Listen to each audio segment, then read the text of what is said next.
que Deus concedeu a cada um de nós, tá bom? Muito bem, então. Vamos orar? Eu estou com a Bíblia aqui nas minhas mãos e mais uma vez quero orar ao nosso Deus. Pai querido, nesse momento, para a honra e glória do Teu nome, estamos diante da Tua palavra mais uma vez, Senhor. Diante da maior autoridade abaixo do céu e em cima da terra. Nós não conhecemos uma outra pela qual importa que sejamos salvos, pela qual importa a nossa felicidade, Pai. Aqui está o caminho da salvação. Aqui está as orientações para uma vida melhor e mais feliz. Por isso nós te pedimos nesse momento, que o Teu Espírito Santo, que está aqui com cada um de nós nesse momento, que possa, através da Tua palavra, iluminar a nossa mente e vir falar conosco, não aquilo que nós queremos, Pai, que isso é pouco demais, mas venha falar conosco aquilo que nós precisamos ouvir e não aquilo que nós queremos ouvir. Tira-nos do conforto da mesmice, Senhor, e nos coloque no confronto das mudanças. Ajuda-nos, ó Deus, a ser pessoas melhores, a ser pessoas, ó Pai querido, que têm cheiro de Deus, a ser pessoas que têm hálito de Deus, a ser pessoas, ó Pai querido, que têm, ó Pai querido, a glória de Deus. E por onde nós passarmos, que nós possamos ser o bom perfume de Cristo, incendiando a vida das pessoas, inundando a vida das pessoas com a esperança da salvação em Cristo Jesus. Nesse momento, Pai, peço perdão pelos nossos pecados, peço que me use mais uma vez como canal de bênção e que a partir de agora a voz possa ser minha, mas a palavra possa ser do Senhor. É o que nós te pedimos, agradecidos em nome de Jesus. Amém. Amém. Muito bem. Mais uma vez, aí bem rapidinho, sejam muito bem-vindos, tá certo? E eu quero, muitos ali, né? Adriana Souza, abraço para você, o Fagner também, abraço meu querido, né? A Rosimeire também, o Maico Leite também, um grande abraço para vocês, tá? E depois, aqueles que eu não mandar abraço aí, depois no final eu vou estar mandando lá um joinha para vocês que entraram aí e está junto conosco, tá bom? Entraram aí, deram seu joinha, obrigado pela presença de vocês. Queridos, o texto para a nossa reflexão de hoje, aliás, vários textos, eu gostaria que você abrisse a sua Bíblia no livro de Marcos, Evangelista Marcos, capítulo 15, e aqui no capítulo 15, o versículo 15. É claro que nós temos todo um contexto aqui a ser seguido, mas eu quero aqui pegar com vocês apenas um verso bíblico para poder nós termos o nosso ponto de partida, tá certo? Pega a sua Bíblia, aí anota o primeiro texto de partida, né? Marcos capítulo 15, versículo 15. Nós falamos na primeira live, na sexta-feira passada, sobre em busca de uma gota do sangue do Cordeiro.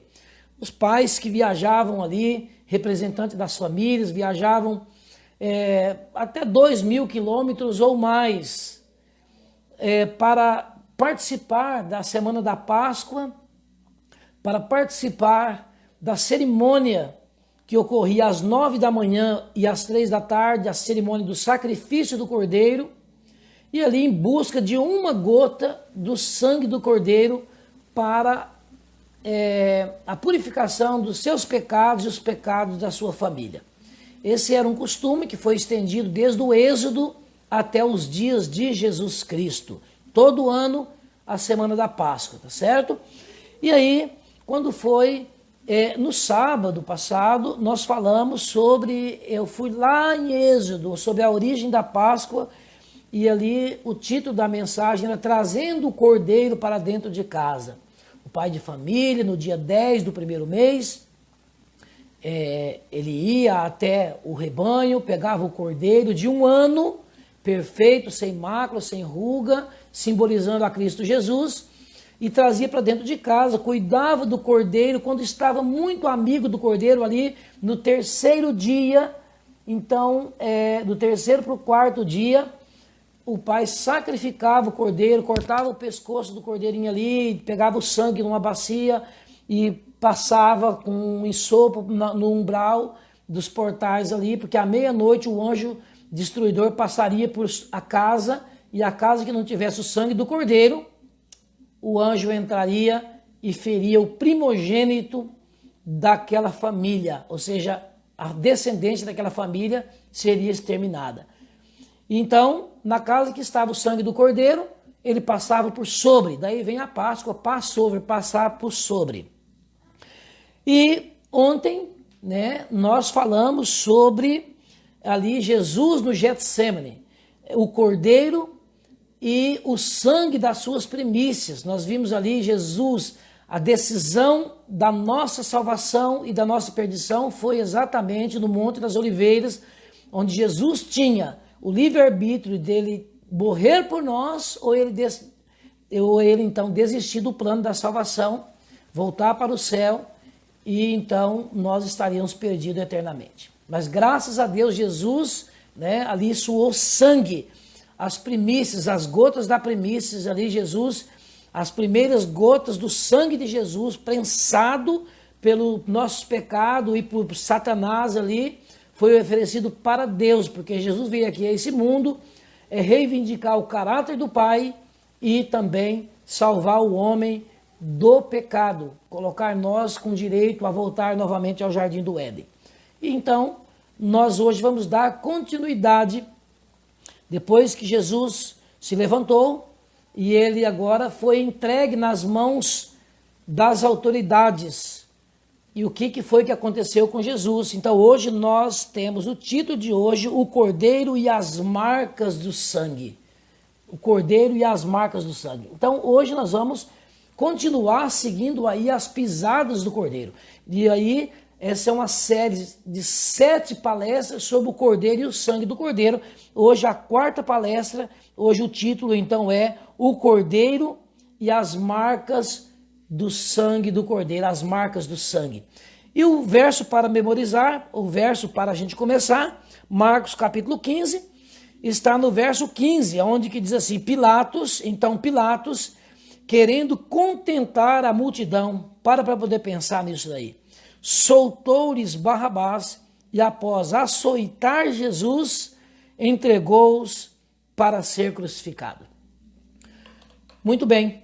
Então nós temos aqui o nosso ponto de partida, depois que Jesus ele se entregou àquela turma que foi até o Monte das Oliveiras, né, depois que ele se levantou ali todo melado de sangue, depois do conforto do anjo Gabriel, depois que ele decidiu, custa o que custar, ele decidiu, custasse o que custasse, ele ia para a cruz, ele ia para a vergonha, ele ia para a chicotada, ele ia para todo tipo de humilhação, ser crucificado nu, ele ia pagar o preço, mas ele estaria disposto a honrar ao Pai e a salvar cada um daqueles que aceitaram o seu sacrifício.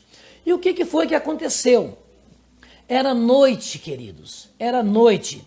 Então, eu quero, primeiro eu quero dizer para você o seguinte, tudo o que Deus faz na direção de um pecador, tudo o que Deus faz na direção de um pecador é para a nossa salvação, é para a salvação do pecador. A Bíblia diz em toda a palavra de Deus, de Gênesis a Apocalipse, que Deus é amor. Cada página da Bíblia ela está embebida, ela está toda, vamos dizer assim, todas as páginas da Bíblia está ensanguentada pelo sangue do Cordeiro. Então toda a palavra de Deus mostra que Deus é amor. Então tudo o que Deus faz, tudo o que Deus fez e tudo que Ele está fazendo e vai fazer a nosso respeito é para nos salvar e é porque nos ama, porque Deus é amor. Ficou claro isso? Talvez eu esteja falando para alguém nesse momento que não se sente amado ou não se sente amada, que já pensou em colocar fim na sua vida, já esteve desanimado, acha que ninguém ama, tudo que faz dá errado, parece que as coisas, sabe, nada dá certo, parece que nasceu, eu não acredito nisso, mas parece que tem pessoas que nasceu no dia do azar, né? Eu não acredito nisso, mas olhando para um ponto humano, parece que a vida da pessoa tudo é tragédia. E aí a pessoa acaba acreditando que para ele não tem jeito. Eu já conversei com pessoas E eu já atendi muitas pessoas que já disse assim para mim, professor Sidney, o que resta da minha vida? Olha, eu não fui planejado pelos meus pais. Eu, quando ainda estava no ventre da minha mãe, o meu pai, além de trair minha mãe, separou da minha mãe, batia na minha mãe. E sabe, e aí hoje eu já casei várias vezes, e hoje eu tenho... E as pessoas vão falando coisas assim, e diz assim, eu não acredito mais em nada, não acredito em Deus, não acredito mais nem em mim. Eu não sei o que estou fazendo aqui nesse mundo ainda. Na verdade, hoje a maioria das pessoas vivem assim. A maioria das pessoas vivem exatamente assim. E se você se sente assim, não é apenas você no meio da multidão. É apenas você e mais uma multidão esmagadora que se sente assim. E por isso nós estamos aí, mostrando a única esperança. Não é uma esperança, é a única esperança. O Cordeiro e o sangue do Cordeiro. É a nossa única esperança. E aí cada passo, cada ato de Deus na nossa direção é para nos salvar, é para dizer eu te amo, eu tenho projetos maravilhosos para você, eu tenho uma vida diferente para você mesmo aqui nesse mundo. Se você aceitar o meu projeto na sua vida, os meus sonhos nos teus sonhos, e no final eu tenho uma vida eterna para você, onde nunca mais haverá pranto, nunca mais haverá morte, nunca mais haverá dor. Onde todas as coisas ficaram para trás. Talvez você fale assim, professor Cid, mas você falar isso é muito fácil, é muito simples, é muito fácil. Sabe, deixa eu te falar uma coisa para você. Eu não estou aqui para poder chorar, para poder choramingar, como dizia o meu maravilhoso, o meu grandioso, né, o Gabriel maravilhoso, mas o meu grandioso filho, Eduardo Caíque, que já descansa na graça de Deus há 3 meses e pouco, ele dizia assim, né, sem jurumelas e sem chorumelas, né? Ele diz assim, mas avançando juntos para frente e para cima, é o que ele dizia. Então assim, os últimos 3 anos da minha vida, eu tinha de tudo para poder desistir da vida. Tudo para poder desistir da vida.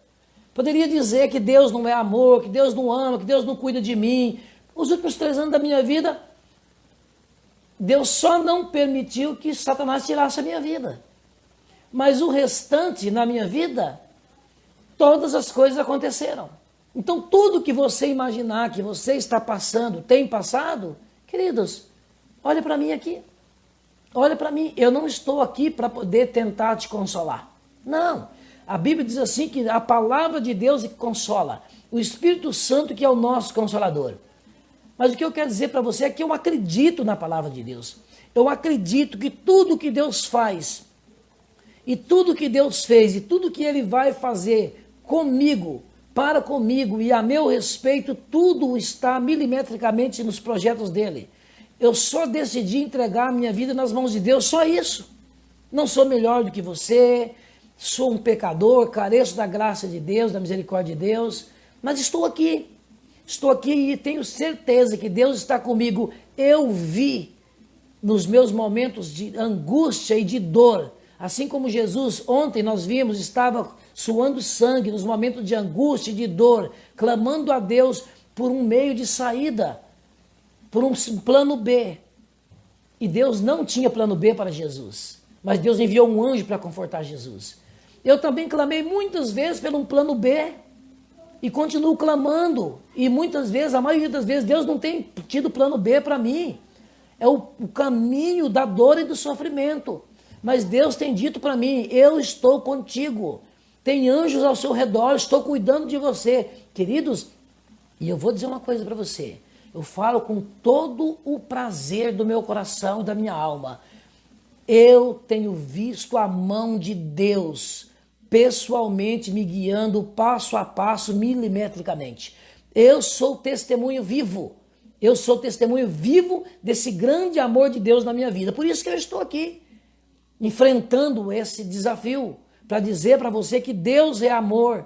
E eu quero mostrar para você aqui nesta noite, nesse momento, que Deus é amor. E Deus te ama. Não importa o que você está passando, não importa nada do que você está enfrentando ou vai enfrentar.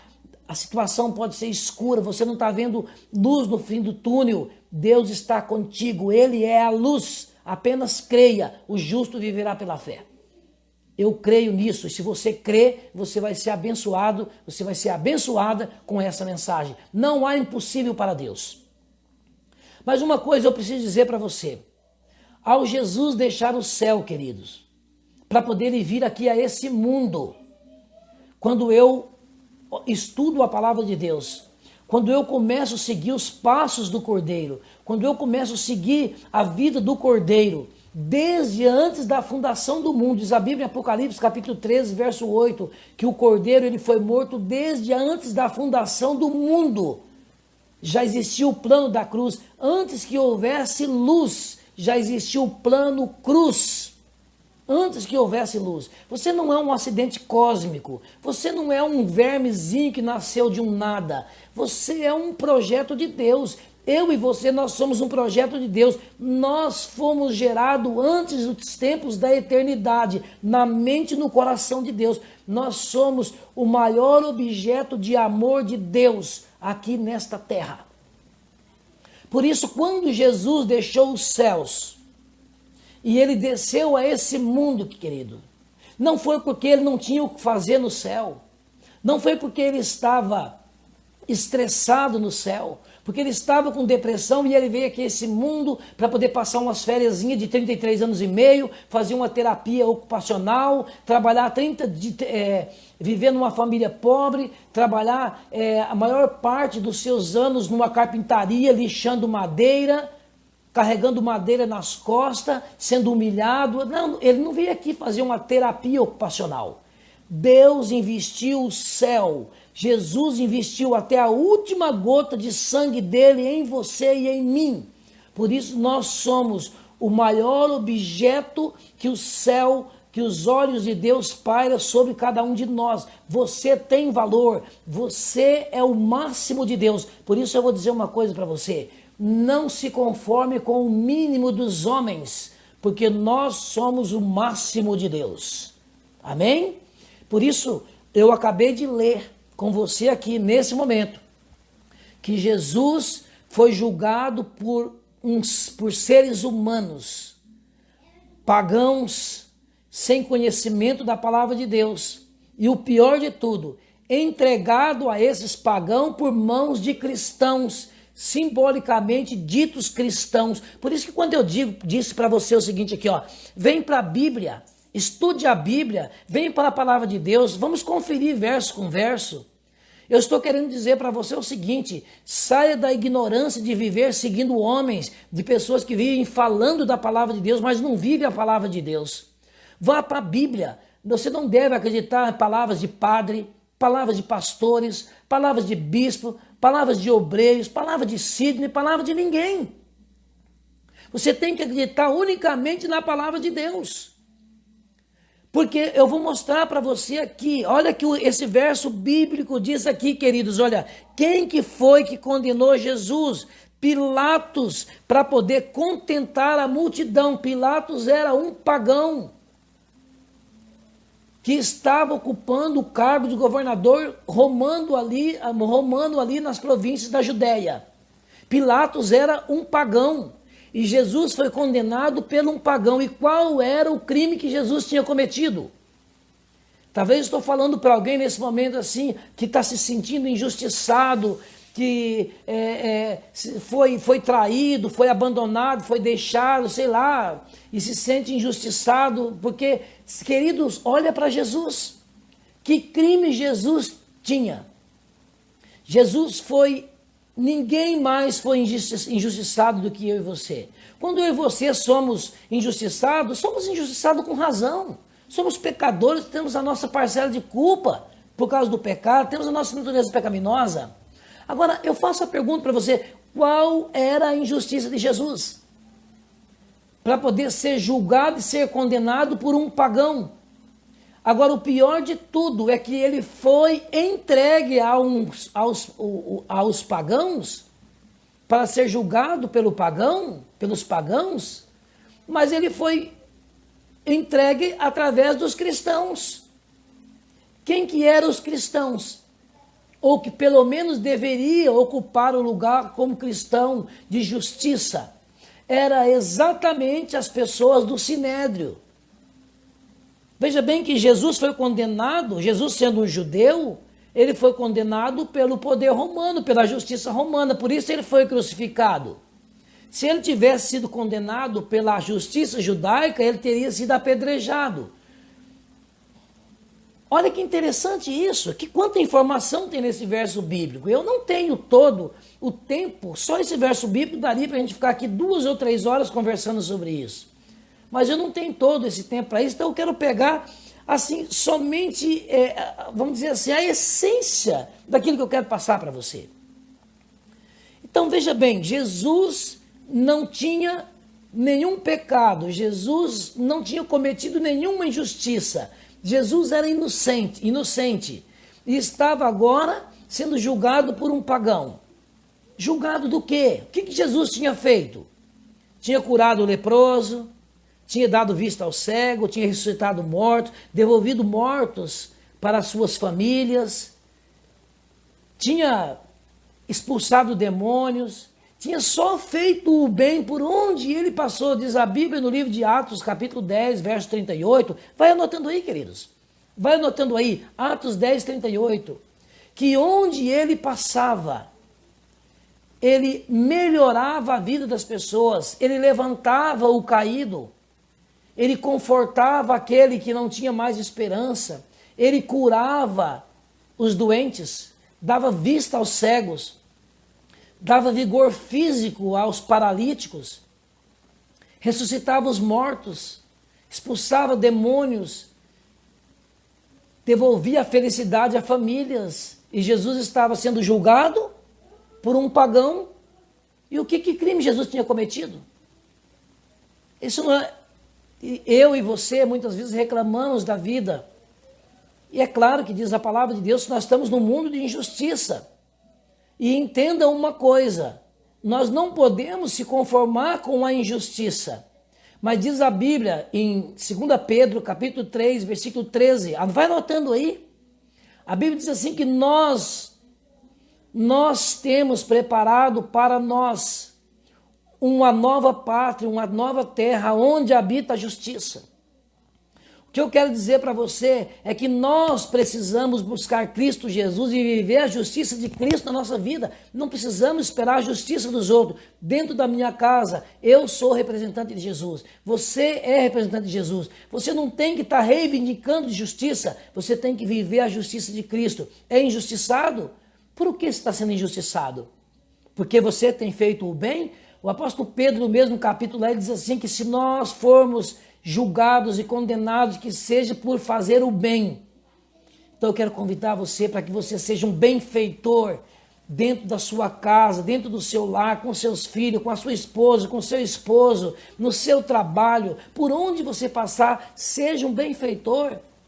Seja caluniado, julgado, condenado, mas faça o seu melhor para a honra e glória de Deus. E descansa. Alguém disse que o maior remédio para um sono tranquilo, o maior sonífero que um cristão pode tomar,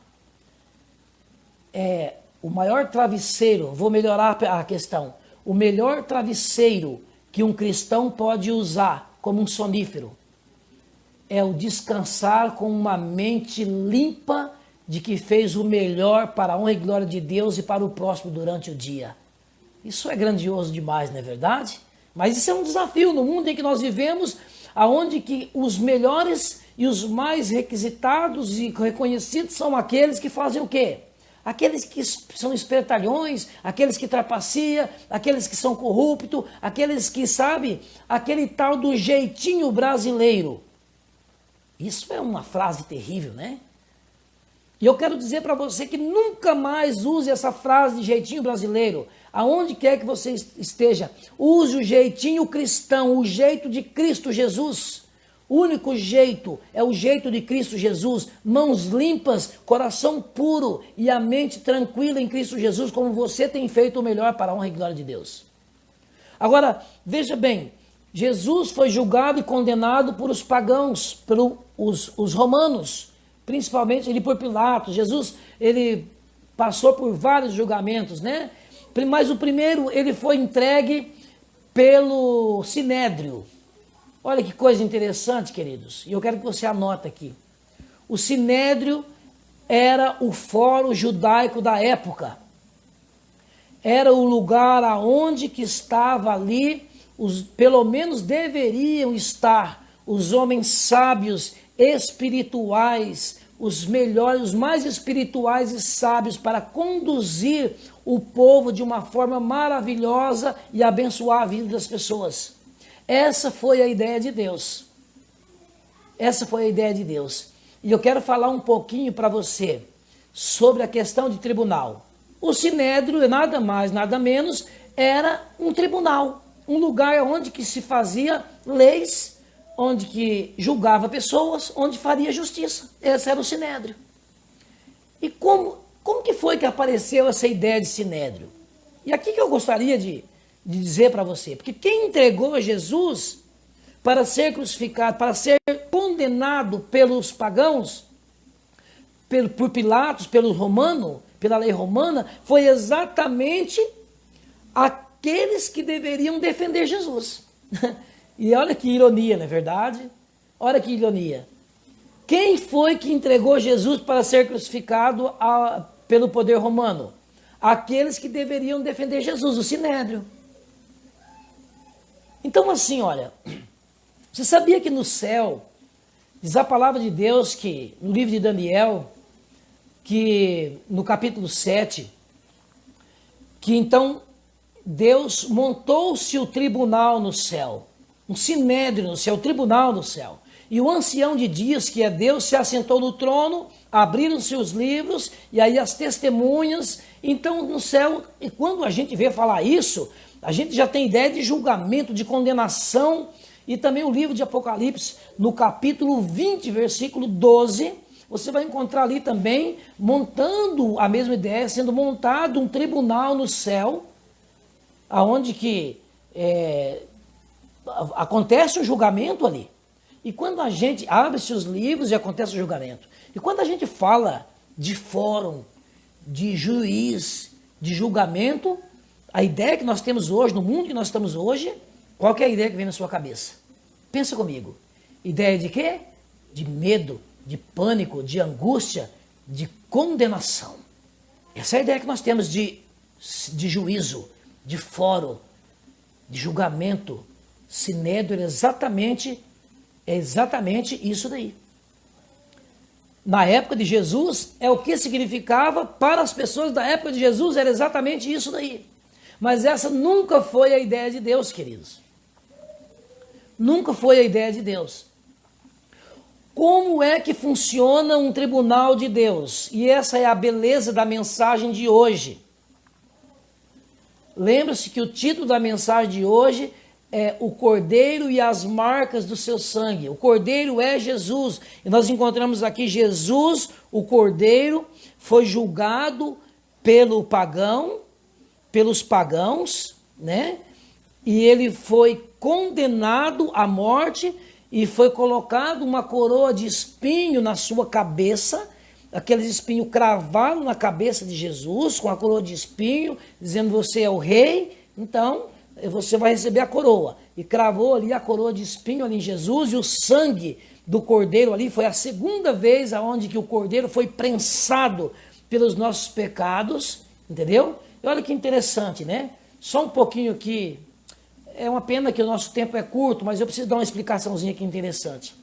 O Getsemane, que nós pregamos ontem, onde Jesus foi espremido pela primeira vez, então veja bem, ali tinha prensas de azeite, ali prensas de azeitona, onde que fazia ali o azeite. A azeitona era prensada 3 vezes, várias prensas de azeite. Então, eles traziam a azeitona, colocavam ali na prensa, e aquela azeitona era prensada 3 vezes. A primeira prensa era tirado o azeite da excelência, que era oferecido para Deus, como o azeite das primícias, porque tudo que é excelente primeiro é oferecido para Deus.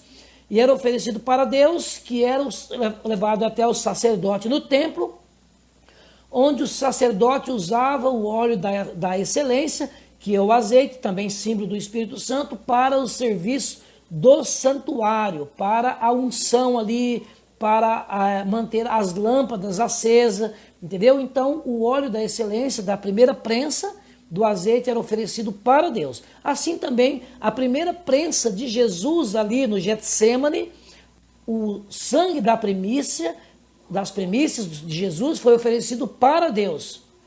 E agora então, na condenação de Jesus aqui, lá com Pilatos, Jesus foi prensado pela segunda vez, né? Segunda vez Jesus foi prensado. E quando a azeitona era prensada pela segunda vez, saía então o óleo da segunda prensa. E para que servia o óleo da segunda prensa? Para a alimentação e para uso de toda a população. Todos os seres humanos usavam o óleo da segunda prensa. Percebe? A primeira prensa era oferecido o óleo para quem? Para Deus, para o uso do templo, o óleo das primícias. A segunda prensa era então oferecido para toda a população, para alimentação e para também para nutrição, alimentação ali, e para as pessoas usar nas suas lamparinas para clarear durante a noite, tá certo? Assim também, Jesus foi prensado pela segunda vez diante ali da condenação de Pilatos. E como Jesus foi prensado pela segunda vez, foi condenado, foi colocado uma coroa de espinho na cabeça de Jesus e apertado ali aqueles espinhos, e o sangue descia pela fronte e pela barba, pelos ombros, pelo corpo. E aí Jesus foi colocado em uma estaca e ele foi açoitado, foi dado ali 40 chibatadas menos 1, ou seja, 39 chibatadas. Era um chamado azorrague, que era tipo um chicote com várias pernas, com dentes de animais, ponta de ossos e também de metais nas pontas. Então, quando batiam, cravava nas costas ali do condenado, e eles não tiravam assim, eles puxavam e rasgavam. Então, quando batia e puxava, fazia valas, abriam sulcos nas costas do condenado, nesse caso aqui de Jesus Cristo, e o sangue então vertia descendo pelo corpo e chegando até o calcanhar, e o sangue então ele ali vertia à vontade, tanto da cabeça quanto das costas. Então Jesus foi prensado pela segunda vez, ali com a coroa de espinho na cabeça e também com as chibatadas nas costas, e o sangue corria. Esse sangue agora ele era oferecido para todo ser humano, assim como o azeite era oferecido para a disposição de todos os seres humanos. Tá certo? Tem um paralelo aí, deu para você pegar a mandada, tudo bem? Mas vamos voltar aqui, então, para a ideia. Quem foi que entregou Jesus, então, para ser condenado para Pilatos? Foi o Sinédrio. O Sinédrio, como que era o Sinédrio? O Sinédrio foi uma ideia de Deus, não para condenar ninguém. No grego significa assembleia, concílio, lugar ali onde que as pessoas se assentavam para ajudar as pessoas, para salvar e não para condenar. Até porque a ideia de Deus nunca foi de condenar ninguém. Ezequiel capítulo 18 diz a palavra de Deus que Deus não tem prazer na morte do ímpio, Deus não tem prazer na morte de ninguém, Deus tem prazer na salvação de todas as pessoas. Todas as pessoas que se perderem, fiquem sabendo que não foi por falta de oportunidade e não foi por vontade de Deus. Todas as pessoas que se perderem foi por uma decisão própria, porque não aceitaram a graça de Deus oferecida por Deus. Então, como que era formado o Sinédrio? Vamos lá então, queridos? Vamos lá, eu quero aqui que você abra a Bíblia, Anota aí, você não pode perder isso daí. Isso aqui é grandioso demais. Isso aqui é muito grandioso. Aliás, isso daqui é uma pérola que você nunca deve esquecer, nunca deve perder. Abra sua Bíblia no livro de Números, no capítulo 11. Números aqui, capítulo 11. Quando foi aqui que foi estabelecido o Sinédrio? E qual era a ideia de Deus quando estabeleceu o Sinédrio? Capítulo 11 de Números. Se você tem sua Bíblia, acompanha aí com a sua Bíblia. Ou se você não tem sua Bíblia, anota aí em um papel, depois você confere na Bíblia. Então, no capítulo 11, a partir do verso 14, leia comigo.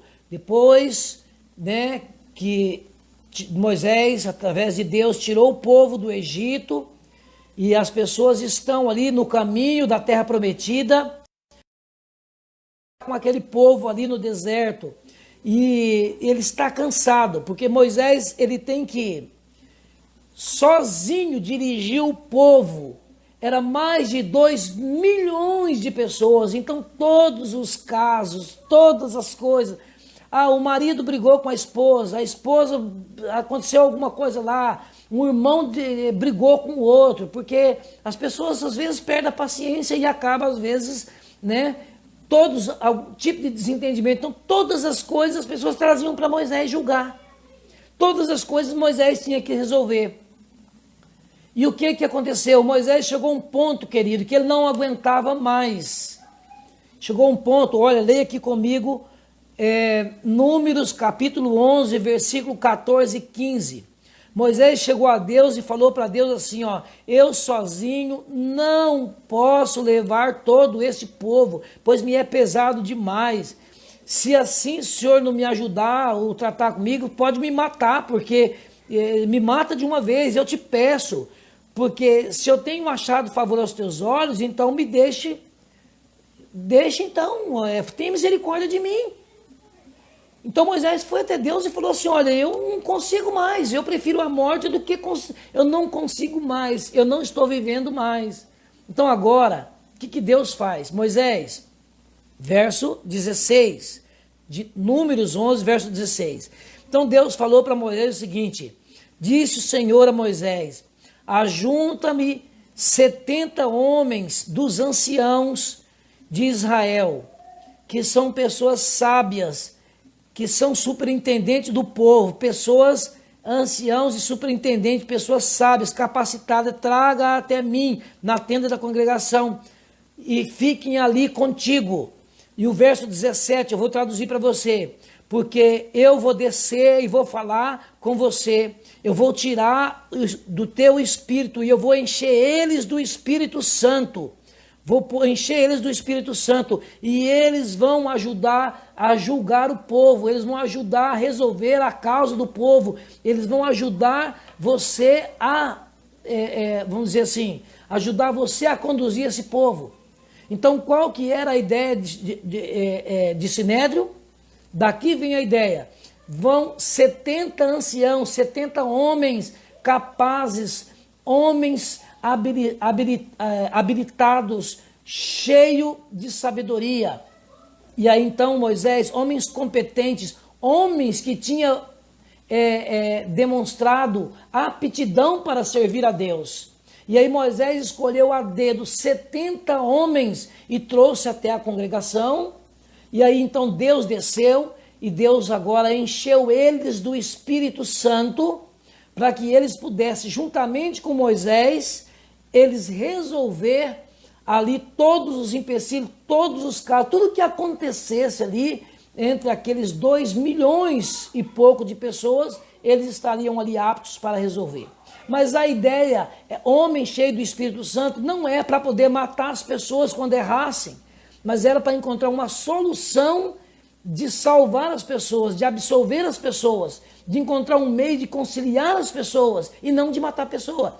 A ideia de Deus. Então veja bem, como que o Sinédrio era formado de 70 pessoas, 70 homens escolhidos, cheios do Espírito Santo, mais um, que no caso era Moisés, um superintendente, um homem, ou seja, o juiz de todos os outros ali, Então, o Sinédrio era formado de 71 pessoas cheias do Espírito Santo. Pessoas que estavam ali para salvar e não para poder condenar as pessoas à morte. Quem que foi que entregou Jesus para ser... Agora você está entendendo? Quem foi que entregou Jesus para ser morto, para ser crucificado, ser condenado pelas leis romanas e julgado por um pagão? Exatamente o Sinédrio.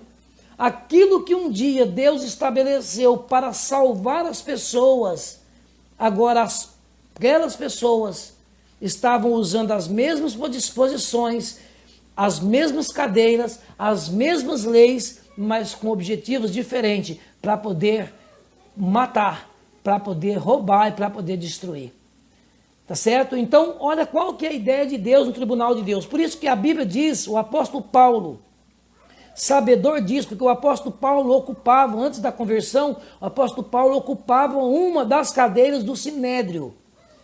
E agora, quando ele se encontrou com Jesus, que ele teve visão do céu, ele escreve então, Romanos capítulo 8, versículo 1, nenhuma condenação há para os que estão em Cristo Jesus. E ele vai um pouco mais além. O apóstolo Paulo deixa bem claro sobre o julgamento de Deus. Como que é montado, querido, o Sinédrio de Deus? O julgamento de Deus. Veja bem, Deus é o juiz.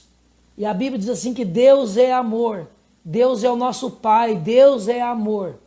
Quem que é o nosso advogado? É Jesus Cristo. Quem que é a nossa testemunha? São os anjos. E aí tem também o réu, que no caso somos nós que somos os pecadores. E aí tem o acusador que não vai fazer parte desse julgamento, que o trabalho dele já é de acusar mesmo, entendeu? Então assim, olha, como que é montado o tribunal de Deus? Unicamente para salvar. Todo o passo que Deus dá na direção do pecador não é para condenar. Eu vou mostrar para você aqui. Olha que interessante, que coisa mais linda isso daqui. Vai para a Bíblia. Anota aí, vai para a Bíblia. Pega aí a sua Bíblia. Pega a sua caneta. Escreva aí. Depois você vai, seja um bereano. Vai lá e anota. Você está entendendo que eu vou te dar aqui informações grandiosas para que você, Paulo, entendendo sobre isso, ali ele no livro de Hebreus, no capítulo 4, verso 16, ele encoraja todos nós pecadores, diz assim, achegamos-nos ousadamente diante do tribunal de Cristo, diante do trono da graça, diante do sinédrio do céu, para recebermos graças e perdão em tempo oportuno. Olha que coisa interessante, que coisa mais linda isso. E aí Paulo diz também em Hebreus 7:25, porque ele pode salvar completamente todos que se achegam a ele, porque ele vive para interceder. Então, querido, tira da mente, toda vez que você vê na palavra de Deus, a palavra juízo de Deus, tribunal de Deus, é motivo da gente se alegrar, é motivo da gente dar glórias a Deus, porque o tribunal de Deus está estabelecido para salvar e não para fazer a gente se perder. Todo o céu está direcionado a nós para a salvação. Tudo. Agora, olha que interessante. Abre sua Bíblia em João 3, versículo 16 e o verso 17. Você vai ler o versículo 16, mas você não pode perder a beleza do versículo 17. Ou seja, melhor dizendo, você vai ler o verso 17 e você não pode perder a beleza do verso 16. Diz a palavra de Deus assim, olha que interessante, que coisa mais linda isso daqui. O verso 16, João 3, verso 16. Porque Deus amou o mundo de tal maneira que deu o seu Filho unigênito para que todo aquele que nele crê não pereça, mas tenha a vida eterna. Olha que coisa mais linda, Deus é amor, Deus nos amou de tal maneira que deu Jesus para que todo aquele que crê em Jesus não pereça, tenha a vida eterna. Qual é o objetivo de Deus? Dar a nós a vida eterna. Qual é a missão de Cristo Jesus? Veio Lucas 19, verso 10, vai anotando aí, buscar e salvar o que estava perdido. E agora a beleza do verso 17, leia comigo o verso 17. Porquanto Deus enviou o seu Filho ao mundo, não para julgar o mundo, não para condenar o mundo, mas para que o mundo fosse salvo por ele. Aí isso daqui é uma beleza, isso aqui é maravilhoso. Você não pode perder a beleza do verso 16, mas você agora tem que aprender um pouquinho juntos, vamos aprender um pouquinho o verso 17. Querido, Jesus não veio a esse mundo para condenar o mundo, porque condenado o mundo já estava. Jesus não veio na nossa direção para condenar nenhum de nós, porque condenado nós já estamos. Naquela tarde, quando Jesus desceu do céu e veio até o jardim do Éden, ao encontro de Adão e Eva, quando eles estavam escondidos atrás da figueira, atrás da árvore, com folha de figueira, Jesus não veio do céu para condenar Adão e Eva, porque condenado eles já estavam. Jesus veio na direção de Adão e Eva, à procura de Adão e Eva, para oferecer para eles o que? Salvação. E foi exatamente o que Jesus ofereceu para eles naquela tarde. 2 cordeirinhos, símbolo do Cordeiro de Deus que tira o pecado do mundo, que um dia morreria na cruz. Esse cordeiro e esse sangue do cordeiro que nós estamos estudando aqui, queridos. É o cordeiro e o sangue do cordeiro que nos dá o direito da vida eterna. Por isso que nós estamos aqui nessa série sobre o cordeiro e o sangue do cordeiro. Jesus veio ao jardim do Éden naquela tarde, não para condenar, porque condenado eles já estavam. Jesus veio para salvar, e ali naquela tarde morreu o cordeiro, 2 cordeirinhos, para vestir Adão e Eva com a pele do cordeiro, e pelo sangue do cordeiro eles continuaram vivendo. Eles continuaram vivendo pelo sangue do cordeiro. Assim também Jesus, ao vir a esse mundo, ele não veio aqui para poder nos condenar, porque condenado nós já estávamos. Ele veio buscar o que estava perdido, perdido nós já estávamos. Então veja bem, essa é a mensagem de grandeza. Jesus está aqui nesse momento, atrás de você, à procura de você, não é para poder condenar você. Condenado você e eu já estamos, ele está aqui para nos salvar, ele está aqui para poder oferecer a segunda chance, terceira, quarta, quinta, milésima chance para nós, através do sangue do cordeiro. Ele está dizendo: filho, eu estou oferecendo a minha vida e o meu sangue para poder te salvar. Essa é a beleza do evangelho, essa é a beleza do cordeiro e do sangue do cordeiro. E qual que era o trabalho do sinédrio, querido? Primeiro, o sinédrio era composto de 71 pessoas, 70 anciãos, que deveriam ser homens cheios do Espírito Santo, consagrados, com mais um sumo sacerdote, homem de Deus, para poder dirigir o julgamento. Então funcionava assim. Aconteceu alguma coisa com a comunidade, alguém em Israel cometeu um crime bárbaro, alguma coisa aconteceu e realmente ele foi condenado pela sociedade, e de qualquer forma ele veio parar no sinédrio para poder agora ali ser não julgado. Condenado ele já estava pela sociedade, condenado ele já estava pela natureza do pecado, pelo crime que cometeu. Então, o que ele fazia agora diante do sinédrio?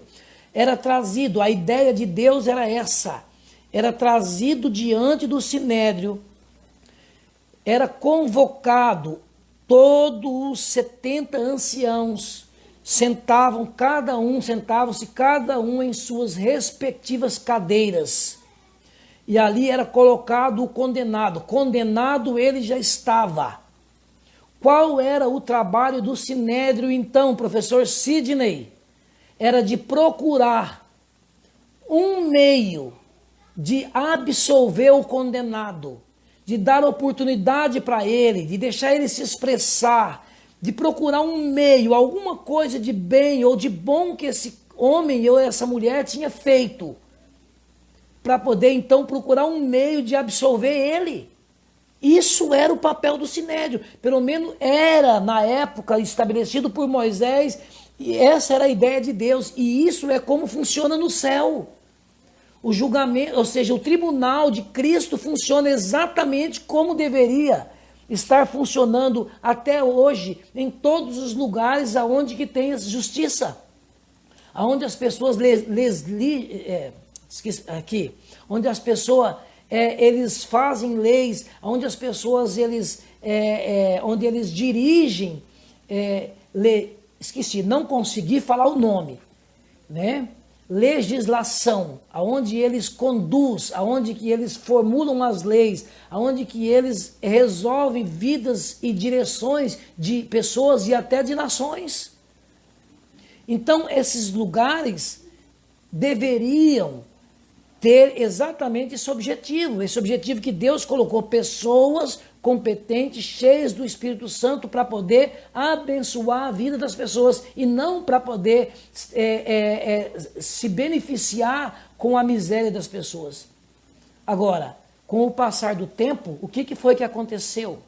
Você sabe o que aconteceu. As pessoas foram se corrompendo, porque nós somos assim, né? O poder, ele com o tempo, você quer saber quem é a pessoa, dê poder a ele. O poder não corrompe ninguém, apenas ele revela uma pessoa que já é corrompida. Ele apenas revela a pessoa, mas o poder não corrompe ninguém. Apenas ele revela a natureza corrompida de cada ser humano. Tem pessoas que é assim, ele é humilde, simples e tal, mas você dá o poder para ele sobe em cima de uma gilete e quer fazer um discurso. Já viu pessoas assim? Né? Se acha, tem algumas pessoas assim, se acha, não é verdade? Isso nunca foi plano de Deus. Por isso que a Bíblia diz assim que bem-aventurados, Mateus capítulo 5, versículo 2, bem-aventurados são e felizes são os humildes, os simples de espírito, porque esses verão a Deus.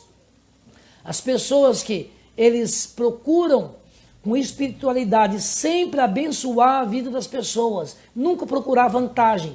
Agora, na época de Jesus, o sinédrio, esse tribunal, esse lugar de bênção que Deus tinha estabelecido na época de Moisés, aonde que as pessoas que ocupavam os lugares deveriam ser pessoas cheias do Espírito Santo, para poder abençoar a vida das pessoas, todo miserável que chegasse ali, já condenado à morte.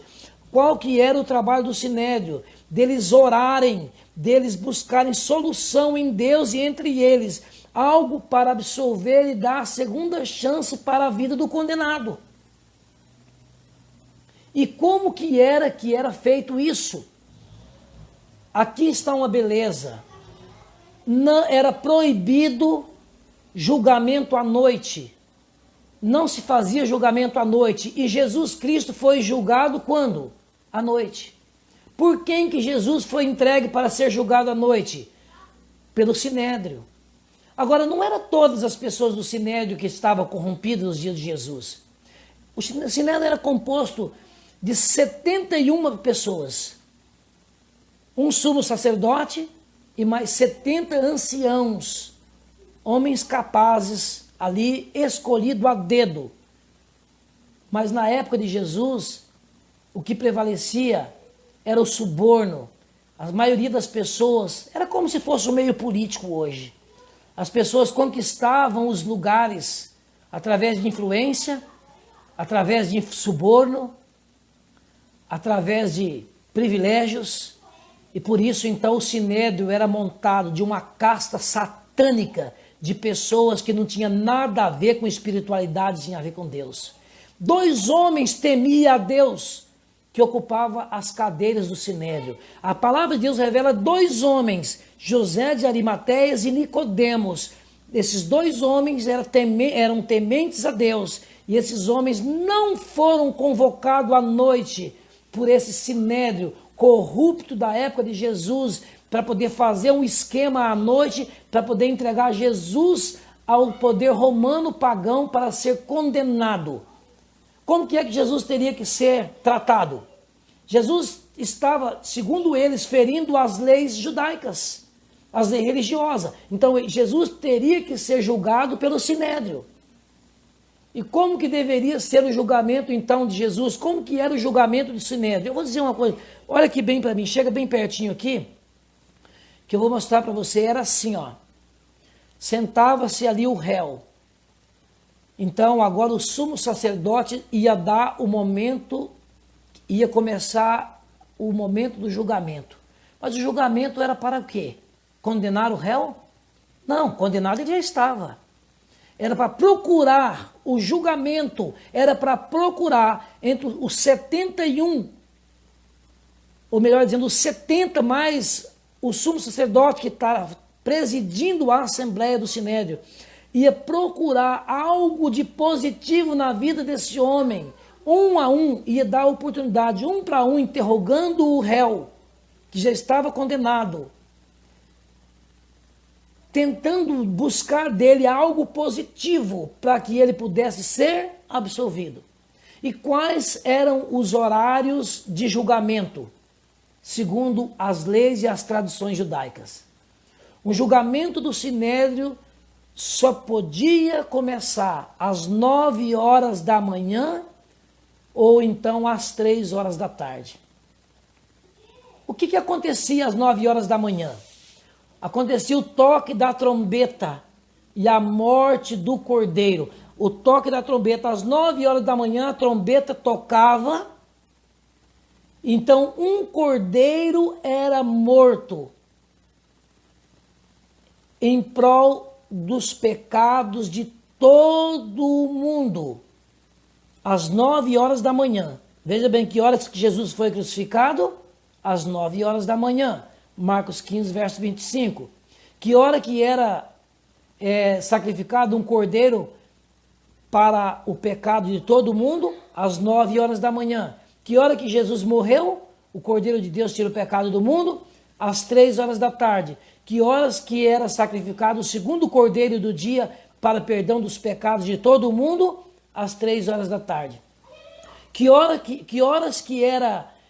que deveria dar início ao julgamento de um condenado pelo Sinédrio? Às 9 horas da manhã, ao toque da trombeta, ali no momento da morte do cordeiro da manhã, onde todo mundo parava com espírito de oração, todo o Sinédrio com espírito de oração, no momento ali exato que o sangue do cordeiro estava sendo escorrido. As pessoas com espírito de oração davam início então ao julgamento do condenado. E aí todo mundo, através do sangue do cordeiro, ia buscar uma solução para a vida daquele ali que já estava condenado. Esse era o papel do Sinédrio, querido. Não era condenar, era absolver. E supõe-se que então, passando por anciãos ali, e não deu conta de ser julgado, o caso dele passar por todos os 70 de manhã.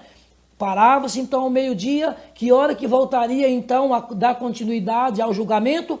Às 3 horas da tarde, no horário da morte do segundo cordeiro, com espírito de oração novamente, ali no momento do derramamento do sangue do segundo cordeiro, dava-se início novamente, retomava novamente ao julgamento daquele condenado, nunca com o objetivo de condenar à morte, porque condenado ele já estava, mas com o objetivo de absolvê-lo.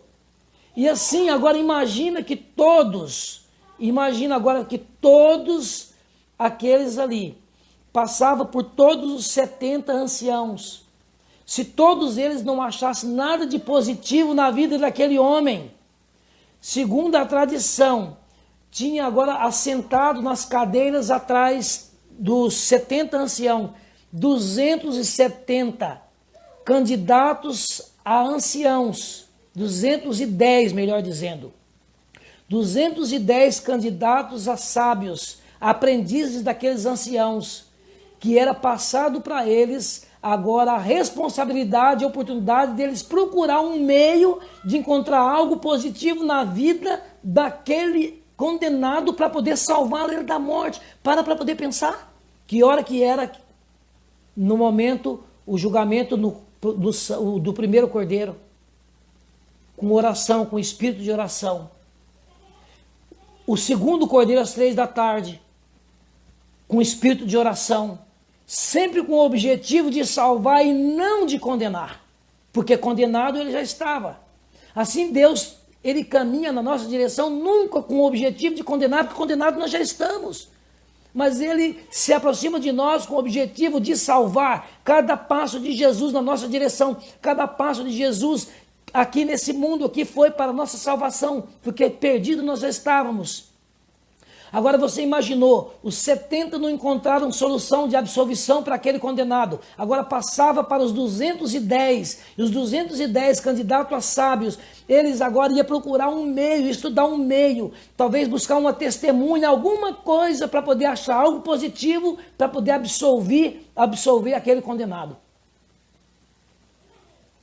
E se eles não encontrassem, os 210 não encontrassem uma posição, então eles elegiam um dentre os 210 para pegar um jumento, arriar o jumento e ia para as redondezas onde aquele condenado foi criado, viveu uma vida e ficava uma semana, 7 dias tocando uma trombeta, procurando pelo menos uma ou duas testemunhas ou 3 de algo positivo que aquele condenado tinha feito durante a vida para poder alguém testemunhar a favor dele no sinédrio.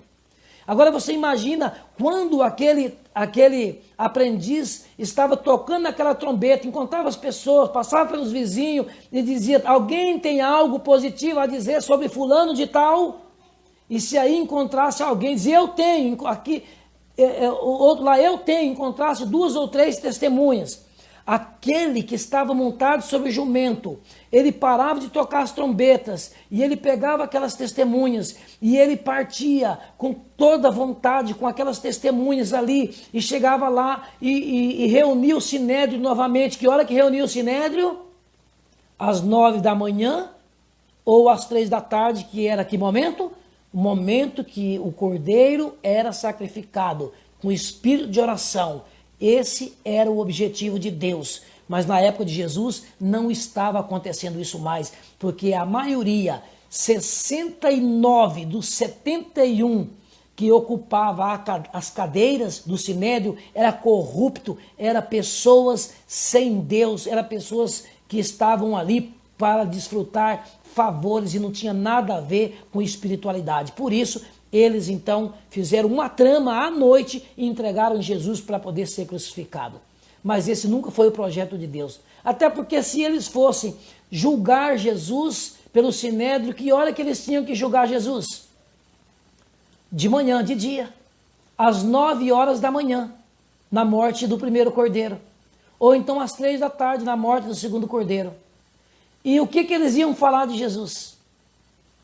Por isso que José de Arimateias e Nicodemos não estava junto com essa cúpula, esses 69 que estavam ali tramando contra Jesus.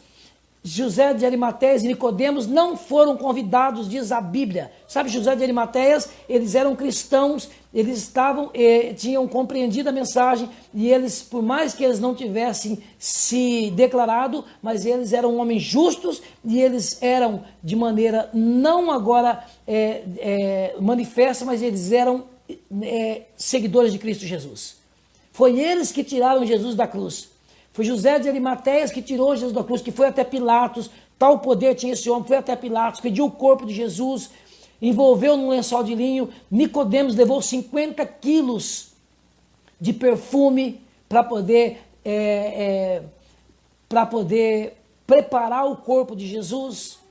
Fora esses dois, os 69 que ocupavam ali o sinédrio, as cadeiras de responsabilidade, eram corruptos, eram pessoas que se vendiam, eram injustas, e aí eles fizeram toda a trama à noite para poder entregar Jesus. Agora olha que interessante, então esse aprendiz ali, quando ele encontrava alguém que vinha para poder testemunhar de forma positiva, em prol do condenado, ele vinha com prazer, ele vinha feliz porque achou alguém que ia falar a favor dele. Agora era uma alma que ia viver, era alguém que ia escapar da morte. E então reunia o sinédrio às 9 da manhã ou às 3 da tarde. E então esse rapaz chegava e dizia: encontrei alguém que tem algo positivo, que esse homem fez algo positivo. E então agora sentava as testemunhas e a testemunha ia depor a favor do condenado. E agora havia felicidade, havia ali momentos de louvores a Deus no sinédrio, por causa que uma vida foi salva. Então o sinédrio não era para poder condenar. O sinédrio era para poder abençoar a vida das pessoas. O sinédrio era para poder salvar gente, não para poder condenar pessoas. Mas infelizmente, com o passar do tempo, o plano de Deus foi de água abaixo. E apenas 2 homens, 2 pessoas na época de Jesus, faziam justiça da cadeira que ocupava. O resto, os outros 69, era tudo corruptos, injustos, que ocupava os lugares que não mereciam, que estavam ali para matar, para roubar e para destruir. Estavam ali para poder fazer um trabalho de Satanás e não o trabalho de Cristo Jesus. Então eu quero dizer uma coisa para você, talvez mesmo na igreja que você está, você se sente injustiçado. Querido, é do que nós estamos vivendo. Nós não podemos generalizar. Tinha gente boa no sinédrio na época de Jesus? Tinha 2 homens. Entendeu? 69 não prestava, mas tinha 2 homens de Deus que Deus usou para a honra e glória de Deus, e foi uma bênção ali para poder cumprir os projetos de Deus. 2 com Deus vale mais do que a maioria. Então esteja com a minoria, mas faça a vontade de Deus, busque a justiça de Cristo, viva a justiça de Cristo dentro da sua casa, no seu trabalho, na sua igreja, no lugar que você ocupa de autoridade. Não tem problema, onde quer que você esteja, se você é um juiz, se você é um advogado, se você é um pastor, se você é um pai de família, uma mãe de família, não importa onde que você esteja, o cargo, a posição que você está, seja como José de Arimateias e Nicodemos, Deus vai usar você para poder ser bênção. José de Arimateias não foi convidado para poder estar na falcatrua deles. E foram usados por Deus, sendo privilegiado de tirar o corpo de Jesus da cruz, de sepultarem Jesus, de prepararem o corpo de Jesus. O nome desses homens estão na Bíblia. E esses homens você poderá conversar com esses homens no céu, na volta de Jesus. E eu faço uma pergunta para você. Os outros que estavam ocupando aquelas cadeiras, que um dia Deus estabeleceu para ser cadeiras de salvação, estavam sendo ocupadas por pessoas que promoviam a morte de inocentes. Eu não sei que posição que você ocupa. Deus chamou você e eu para poder a gente ocupar o lugar de salvação e não o lugar para promover morte na vida das pessoas. Queridos, isso era a ideia. Essa era a ideia de sinédrio. Essa é a ideia de julgamento. Deus não está aqui para poder condenar ninguém. Jesus não vai vir para poder condenar ninguém. Jesus não veio para poder condenar ninguém. O único que poderá se condenar é você mesmo.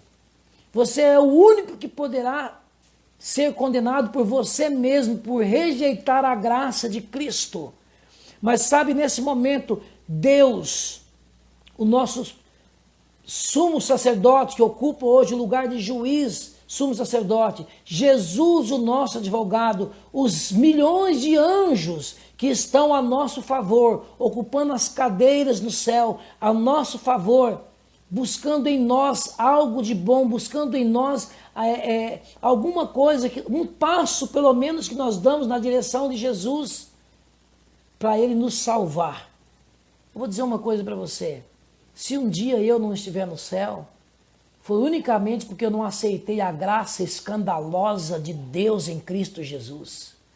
Se você não estiver no céu um dia, é por causa que você rejeitou a graça escandalosa de Cristo Jesus Anjos trabalharam a teu favor. Jesus foi para a cruz. Jesus veio a esse mundo, viveu e morreu por mim e por você. Deus esvaziou o céu na nossa direção. Se nós não estivermos no céu, somos o único culpado de não estar lá. E aqui eu quero encerrar com você, na beleza da mensagem do capítulo 15, versículo 15 de Marcos. Eu quero encerrar com você a mensagem de hoje, dizendo o seguinte. Marcos capítulo 15, versículo 15. Então, Jesus, ele foi açoitado. Vai para a Bíblia, querido. Marcos 15, versículo 15. Jesus, ele foi açoitado. E aí depois ele se... Você entendeu aí?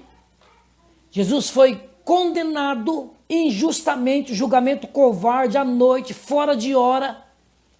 Quem deveria salvar, quem deveria defender Jesus, o entregou para ser condenado. E agora então Jesus, ele foi coroado com uma coroa de espinho e o sangue desceu pelo corpo, chibatadas, e foi rasgado. E diz o profeta Miqueias no capítulo 5, versículo 1, que não só as costas de Jesus, mas também a chibata acertou o rosto de Jesus Cristo, e foi também rasgado o rosto de Jesus, e o sangue de Jesus escorreu por todo o corpo. E agora então Jesus é conduzido para fora ali do pátio, do palácio de Pilatos. E Jesus é ido para a cruz do Calvário.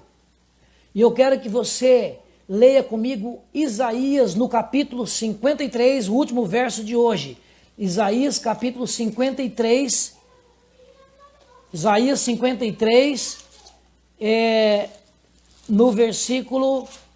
Isaías 53, versículo 5. Por isso que a mensagem de hoje é sobre o Cordeiro e as marcas do seu sangue. O Cordeiro e as marcas do seu sangue.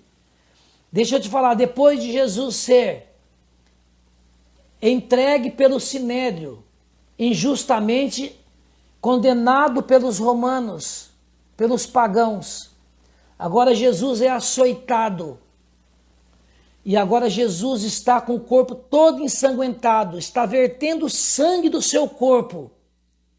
Ele vai agora ser conduzido para a cruz do Calvário. E olha o que diz o profeta Isaías no capítulo 53, versículo 5. Ele foi traspassado pelas nossas transgressões e moído pelas nossas iniquidades. O castigo que nos traz a paz estava sobre ele, e pelas suas pisaduras fomos sarados. Cada passo que Jesus dá, ele foi moído, ele foi crucificado, ou melhor dizendo, ele foi enterrado em sua cabeça uma coroa de espinho, foi despido, ele foi cortado pelo chicote, o seu corpo escorria sangue, pelo menos 400 pessoas entre os soldados. E diz ali pelo menos 400 pessoas e entre os soldados, eles cuspiram em Jesus, escarraram em Jesus, eles melaram o corpo de Jesus, cuspindo com humilhação em Jesus. E Jesus passou tudo isso por mim e por você. Pelas suas pisaduras, pelas pisaduras de Jesus nós fomos sarados. Cada passo que Jesus dava na direção do Calvário, cada pisada que ele dava, ficava marcas de sangue na direção do Calvário. Por isso que diz o profeta que pelas suas pisaduras, cada marca de sangue, cada pisadura de Jesus na direção do Calvário era remédio para mim e para você, era cura para a nossa saúde espiritual, emocional e física, era cura para as nossas decepções, era cura. Eu não tenho remédio, e nem ninguém, nenhum ser humano tem remédio para nenhum tipo de problema. Você está passando por alguma dificuldade no seu casamento, na sua família, problema de doença, eu não sei que diagnóstico você tem, eu não sei qual é a luta da sua vida, eu não tenho remédio para você, mas diz a palavra de Deus que as pisaduras de Jesus na direção do Calvário e do céu é o antídoto, é o remédio para cada um de nós. Por isso, querido, ao você agora caminhar na direção do Calvário, cada pisada que você estiver olhando, cada vez que você olhar para o chão, você pode contemplar as marcas dos pés de Jesus, marcas de sangue, pelas suas pisaduras, pelo sangue que ele deixou, as marcas de sangue na direção do Calvário e do céu, foi o remédio para a nossa salvação. Que coisa grandiosa e que maravilhosa. E aí eu quero dizer uma história para você aqui, que às vezes eu fico até meio chateado em contar essa história, mas é uma história verdadeira e eu vou contar para você. Um obreiro de Deus, um homem de Deus, chegou numa região com o intuito de pregar a palavra de Deus e levar a palavra de Deus e levar salvação para a vida das pessoas. E ele chegou na casa de várias pessoas que aceitaram a palavra de Deus e ele começou um estudo bíblico, estudando a Bíblia, porque a Bíblia tem que ser estudada, nós precisamos estudar a palavra de Deus, precisamos ser um bereano, porque a palavra de Deus assim que a ignorância, o povo de Deus sofre e perece por falta de conhecimento, por ignorância. João 8,32, Jesus diz, conhecereis a verdade vos libertará, somente a verdade. Queridos, é que vai nos tornar pessoas íntegras e retas, pessoas justas, pessoas que promovem justiça e vida para as pessoas. Porque o mundo está cheio de injustiça, de morte, de pessoas que vivem para poder matar as pessoas de um jeito ou de outro. Condenados já estamos, mas as pessoas vivem para poder matar. Então nós precisamos de seguir as pegadas de Cristo Jesus. E esse obreiro chegou ali, naquela região, e chegou na casa de uma senhora de 85 anos de idade. E ele então se apresentou, disse que estava fazendo um trabalho de estudo bíblico, e se ela não gostaria de uma oração, e ali e tal, de orar e estudar a Bíblia com ele, e ela disse, nossa, que bom, eu tenho uma Bíblia aqui, sabe aquela Bíblia que fica aberta no Salmo 91, né? Chega a estar amarela, que nunca foi estudada, e eu tenho uma Bíblia ali e tal, e resultado, o obreiro bíblico começou a fazer um estudo bíblico com aquela senhora de 85 anos. E à medida que ele fazia estudo bíblico, cada estudo que fazia sobre Jesus Cristo, sobre a salvação, sobre o sangue do Cordeiro, sobre o novo céu, a nova terra, olha, cada estudo bíblico, aquela mulher glorificava a Deus e dizia, como pode, eu com 85 anos e nunca me falaram disso. E essa mulher se apaixonou por Jesus, essa mulher se apaixonou pela palavra de Deus. Então, depois de 2 meses que havia terminado os estudos, ele fez um convite para ela a aceitar Jesus como seu único e somente Salvador. E ela diz, não, mas eu já aceitei Jesus. E aí, então, ele falou assim, olha, eu sei que a senhora aceitou Jesus. Ela falou, eu amo Jesus, já aceitei Jesus. Então ele diz assim, ó, sim, eu sei. E ela diz assim, mas o que eu preciso então de fazer mais? Ele falou para ela assim, olha, tem algumas coisas que eu gostaria de conversar com a senhora. A senhora tomar uma decisão na vida, realmente selar um pacto com Cristo Jesus. E eu quero falar um pouquinho sobre saúde. E aí ele falou sobre algumas coisas que faziam mal para a saúde. E aí ele falou assim, olha, o tabaco, ou seja, o fumo ali, essas coisas faz mal para a saúde, né? O álcool, que é uma destruição da vida das pessoas, do casamento. Quantas famílias têm perdido pessoas maravilhosas devido ao álcool e tal, aquela coisa toda. E ele foi falando sobre muitas coisas, né?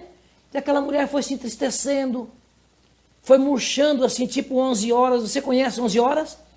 Que amanhece um botãozinho, 9 horas, né, na hora do cordeiro, da morte do cordeiro, ela começa a ficar viçosa, às 10 está viçosa, 11 horas ela está maravilhosa. Só que às 2 da tarde ela começa a perder o viço, né? Às 3 da tarde, às 5 da tarde está murchinha e cai do pé. Então aquela mulher que estava como 11 horas, como aquela coisa toda, dando glória a Deus, maravilhado, porque agora conheceu Jesus com 85 anos, meu Deus do céu, como que eu não conheci isso antes? À medida que ele foi falando sobre o cuidado que temos que ter com o nosso corpo, porque Jesus quer que nós cuidamos do nosso corpo, o Espírito Santo quer habitar num corpo saudável, e ao ele falar que o álcool faz mal para a saúde, que o cigarro faz mal para a saúde, que o tabaco faz mal para a saúde, essa mulher entristeceu de um jeito, e ela disse assim: filho, eu vou dizer uma coisa para você, eu amo Jesus, amei estudar a palavra de Deus, mas eu vou dizer uma coisa para você, se eu tiver que deixar o meu cachimbinho, adeus céu, adeus vida eterna, adeus Jesus, mas o meu cachimbinho eu não deixo. Sabe, queridos, é uma história real, é uma história que aconteceu, eu li essa história, é real. Quantas pessoas têm estudado a palavra de Deus, têm entendido que o sangue do Cordeiro, que o Cordeiro, o sangue do Cordeiro, que Jesus foi moído pelas nossas transgressões, nos dando, derramando o seu sangue, deixando as marcas pelo caminho, pelas suas pisaduras fomos sarados. E aí a gente hoje, quantas vezes, que tipo de cachimbinho é que você tem que deixar? Eu não sei que cachimbinho você tem que deixar da sua vida. Eu sei da minha, para que você possa realmente se apossar de uma vez do trono da graça e da vida eterna em Cristo Jesus. E eu encerro por aqui dizendo para você mais uma vez, fácil não é ter que deixar algumas coisas, querido. Eu tenho deixado tantas coisas nos últimos 23 anos da minha vida e continuo deixando. E eu quero dizer uma coisa para você, se você quer se apoderar do reino dos céus, se você está se apaixonando por Jesus, da palavra de Deus, então se apodera do poder de Deus e deixe alguns cachimbinhos.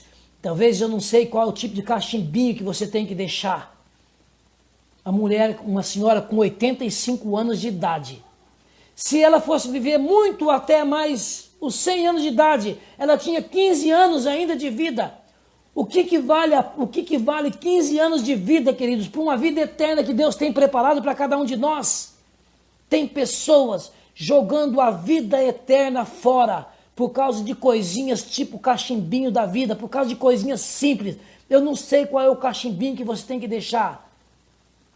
Tem pessoas jogando o sacrifício de Cristo fora, o sangue do Cordeiro, a vida eterna, o céu, a eternidade, por causa de algumas coisinhas que estão agarradas a elas e estão dizendo com as suas atitudes, mesmo como diz aquela senhora, eu amo Jesus e a sua palavra, mas eu não consigo deixar do meu cachimbinho. E se eu tiver que deixar do meu cachimbinho, adeus céu, adeus vida eterna, adeus Jesus, mas do meu cachimbinho eu não deixo.